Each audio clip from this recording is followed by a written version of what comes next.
Vamos a ver ahora esto que está acá, el sodio urinario, la fracción de excretora de sodio y el examen de orina. Estos tres se utilizan más para diferenciar entre injuria prerrenal y necrosis tubular aguda principalmente. El examen de orina puede ayudar también para muchas otras causas, pero vamos a ver en este contexto ahora principalmente, ¿sí? Fíjense, el sodio urinario va a calcular cuál es la concentración de sodio en la orina en la muestra de orina, en mil equivalentes por litros. Mil equivalentes por litros. Y la fracción de excreción de sodio ya se los voy a contar. Vamos a ver con este ejemplo acá, ¿sí? Entonces, tenemos un paciente con una injuria prerrenal. Cae la presión arterial por algún motivo, el paciente está hipovolémico, ¿sí? Disminuye la tasa de filtración glomerular. Este es el glomérulo y estos son los túbulos. Cuando disminuye la tasa de filtración glomerular, ¿cómo sabemos si el paciente ya tiene una necrosis tubular aguda o todavía es prerrenal? Y esto es extremadamente importante, ¿por qué? Porque si fuese prerrenal, le damos suero fisiológico, Ringer, sangre, lo que el paciente esté necesitando y el paciente mejora, se recupera y vuelve a la casa. Ahora, si es una necrosis tubular aguda, le puede llevar hasta 21 días para que el epitelio se recupere por completo y generalmente son pacientes más graves, pueden evolucionar a enfermedad renal crónica. Entonces esto es importante, ¿sí? Cuando disminuye la tasa de filtración glomerular y el paciente todavía no tiene lesión tubular, todavía no tiene injuria tubular, necrosis tubular, fíjense, la sangre, al disminuir la tasa de filtrado, la sangre va a pasar más lentamente. El filtrado, mejor dicho, no es la sangre, ¿sí? El filtrado va a pasar más lentamente. El filtrado, al pasar lentamente, va a permitir que se reabsorba mayor cantidad de sodio y agua. ¿Sí? De sodio y agua. ¿Por qué? Porque el paciente está hipovolémico, entonces el cuerpo necesita retener sodio y agua. Al reabsorberse mayor cantidad de sodio, ¿cómo va a estar la orina? La orina que sale por acá, ¿va a tener alta o baja concentración de sodio? Obviamente, va a tener poco sodio, porque el sodio se está reabsorbiendo, ¿sí? Entonces, ¿cómo va a estar el sodio urinario en la injuria prerrenal? Va a estar menor a más o menos 20 mex por litro. Este es el valor que se utiliza. Ahora, el sodio urinario depende de la concentración de orina. Si este paciente, por ejemplo, tiene mucho aumento de la ADH, ¿sí? Porque está hipovolémico y tiene más acción de la ADH que de las otras hormonas, la orina se va a concentrar mucho y un paciente con prerrenal puede tener un sodio urinario alto. Entonces el sodio urinario no se lo valoriza mucho, no se lo utiliza demasiado. Lo que más se utiliza es la fracción excretora de sodio. Ya se los voy a contar. Ahora, el sodio urinario es un valor absoluto. Depende de la concentración, fíjense, 1000 equivalentes por litro. ¿Y cuál es la limitación de esto? La limitación es que si el paciente está hipovolémico y tiene mucha acción de la hormona antidiurética, por ejemplo, ese paciente va a tener una orina concentrada y el sodio, como es una concentración acá, puede estar aumentado en la injuria prerrenal. Entonces tenemos que tener cuidado, no hay que utilizarlo de manera aislada para diagnosticar, tiene que ser un conjunto de informaciones. Ahora, lo que tiene más valor es la fracción excretora de sodio. ¿Qué es la fracción excretora de sodio? Es el porcentaje de sodio filtrado que se elimina. ¿Y de qué depende que el sodio filtrado se elimine en mayor o menor cantidad? Depende de que éste se reabsorba o no en los túbulos. ¿Y de qué depende que se reabsorba o no en los túbulos? Depende de la función tubular.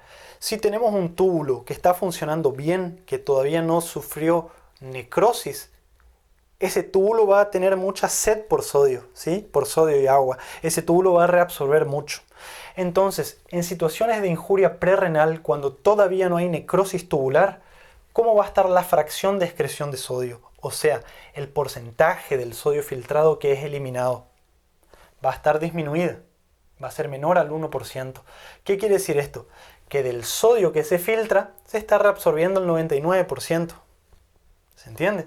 Cuando el paciente está muy hipovolémico, lo que se excreta es menos del 1% del sodio filtrado. Ahora, si el paciente está teniendo una necrosis acá, está con las células necrosadas, ese sodio no se va a poder reabsorber y el sodio se va a terminar eliminando. Les pongo acá, el sodio va a circular, va a pasar por los túbulos y didácticamente hablando, él no se va a reabsorber porque hay necrosis. Entonces el sodio va a terminar saliendo. ¿Cómo va a estar el sodio urinario? ¿Sí? ¿Cómo va a estar el sodio urinario cuando hay necrosis tubular aguda? Va a estar aumentado, arriba de 40 mex por litro. ¿Sí? Ahora, en relación a la fracción excretora de sodio, ¿sí? Si el sodio que se filtra no puede ser reabsorbido, o se reabsorbe menos de lo que debería, digamos, ¿cómo va a estar la fracción de excreción de sodio en la necrosis tubular? Va a estar más de 2%.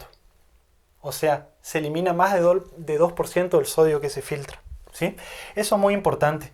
Ahora, ¿qué ocurre entre 1 y 2%? Y nadie sabe, es un área gris. ¿Sí? Tenemos que interpretar con los otros datos clínicos y laboratoriales. La relación urea-creatinina, yo ya les dije, ¿sí? Si el paciente tiene una injuria prerrenal, junto con el sodio y el agua se va a reabsorber urea. Entonces en la prerrenal va a estar arriba de 40. ¿Estamos? En la necrosis tubular aguda es variable, ¿sí? Pero pueden poner acá menor a 40 la relación. ¿Estamos? Esto puede variar con relación a la bibliografía, ¿sí? Ahora, ¿qué ocurre con el examen de orina? Sobre todo con el sedimento urinario. Fíjense, en la lesión prerrenal, cuando tenemos una caída de la presión arterial, yo les había dicho que el sodio y el agua pasan lentamente por los túbulos, entonces se va a reabsorber mucho sodio y agua. ¿Estamos? Eso hace que en los túbulos una proteína, que es la proteína de Tamm-Hoffmann, quede, digamos, con menor cantidad de agua a su alrededor. Y esa proteína que es secretada por los túbulos comience a juntarse una con otra y se formen cilindros. Los cilindros hialinos. Eso se ve en el sedimento urinario. ¿Por qué se produce? Porque se reabsorbe mucho sodio y agua y la proteína comienza a unirse una con otra. ¿Estamos? Cilindros hialinos de proteína de Tamm-Hoffmann. Ahora, si nosotros tenemos necrosis de las células, vamos a poner acá en rojo, una necrosis tubular aguda, ¿sí? Tenemos células que se están muriendo y se están descamando. Se los pongo acá. Y forman cilindros de células epiteliales, ¿sí? Entonces, en la necrosis tubular aguda vamos a ver cilindros epiteliales. Además de eso, podemos ver muchas células epiteliales también, ¿sí? Esos cilindros epiteliales, cuando pasa un tiempo, se degeneran y se acumula un pigmento, se forman cilindros granulares, marrones.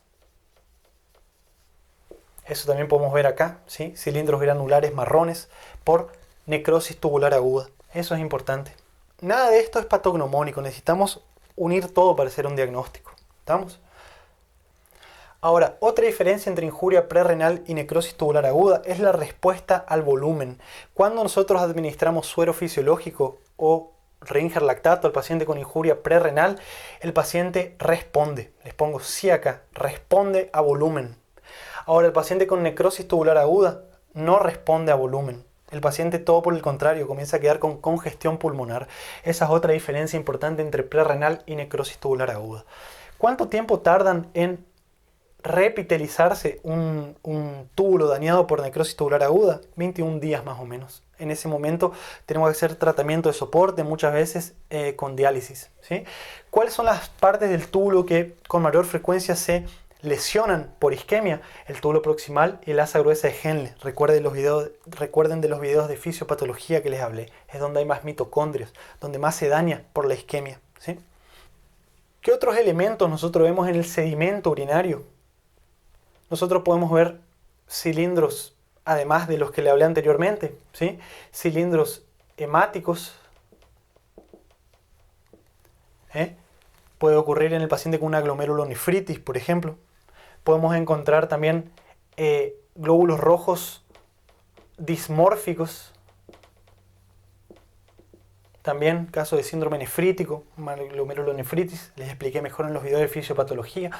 Podemos encontrar cilindros leucocitarios. En el paciente, por ejemplo, con leucocitos en los túbulos, ocurre en la pielonefritis, en la nefritis intersticial. En el sedimento urinario también podemos encontrar leucocituria.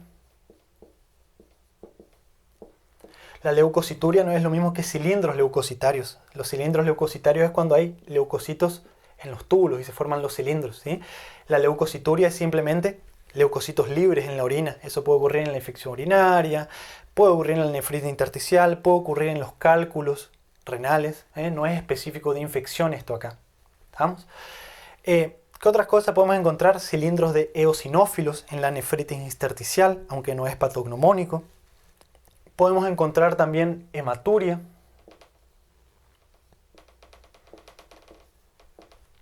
¿Cómo sabemos si la hematuria es por lesión de la vía urinaria o del glomérulo? Bueno, en el glomérulo va a haber glóbulos rojos dismórficos y cilindros hemáticos. Hay muchísimo más para hablar. El examen de orina requiere una clase de 40 minutos para hablar solamente de eso, ¿sí? Esto es solamente un resumen. Vamos al final de la clase ahora. Voy a ahorrar un poco esto.